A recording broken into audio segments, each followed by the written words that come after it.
పీకడం మాత్రం ఇన్ని. ఇప్పుడు రేపు ఇచ్చిన 16,000 ఉద్యోగాలు వాళ్ళు ఇక్కడ పోయినాయి. 3 లక్షల ఉద్యోగాలు అయిపోయాయి. 3 లక్షల ఉద్యోగాలు పీకి 16,000 మందికి ఇస్తే ఏంటి ప్రయోజనం?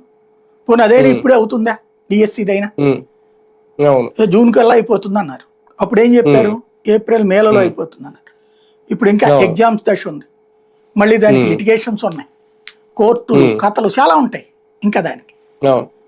సరే వచ్చే ఏడాదికి చేసిన ఓ సంతోషమే, కానీ ఓ 16,000 ఉద్యోగాలు ఇస్తే 3 లక్షల ఉద్యోగాలు పీకేయడం అవి ఉద్యోగం కాదని జగన్ అన్నాడు. ఎస్, జగన్ అంటాం ఏంటి అందరూ అంటారు. అవుట్ సోర్సింగ్ కూడా ఉద్యోగం కాదు కదా, కాంట్రాక్ట్ ఎంప్లాయ్ కూడా ఉద్యోగం కాదు కదా లెక్క ప్రకారం అయితే. ఉద్యోగం అంటే వాళ్ళందరూ ఉద్యోగులే, లేదు ఉపాధి అంటే వాళ్ళందరూ ఉపాధి పొందుతున్నట్టు. ప్రభుత్వం ఇచ్చే ఉపాధి తీసే ఇచ్చే అట్లాగా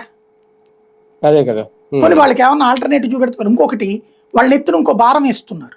ఇప్పుడు వాళ్ళకి ఏంటంటే ఈ ప్రభుత్వం ఆ వెహికల్ కి ఇంత అనిస్తోంది, ఆ డబ్బులతో కిస్తీ కడుతుంది. ఇప్పుడు కిస్తీ కట్టరట, ఆ వెహికల్ వాళ్ళే తీసుకుపోవాలట. ఏం చేసుకుంటారు ఇప్పుడు ఆ వెహికల్స్? వాస్తవానికి ఇంకా 1 year వరకు టైం ఉందంటండి వాళ్ళకి. అదే అనేది 2017-27 దాకా ఉంది. ఆ కిస్తీలు అయిపోతే అప్పుడు ప్రశాంతంగా ఉంటారు వాళ్ళు. ఆల్టర్నేటివ్ కూడా చూసుకోవచ్చు వాళ్ళు. ఇప్పుడు వాళ్ళని ఎత్తినేస్తే ఏమవుతుంది? ఆ వెహికల్ ఏం చేసుకోవాలి ఇప్పుడు వాళ్ళు? అది ఈ పర్పస్ కోసం తయారు చేసిన వెహికల్, దేనికి వాడతారు ఇంకా?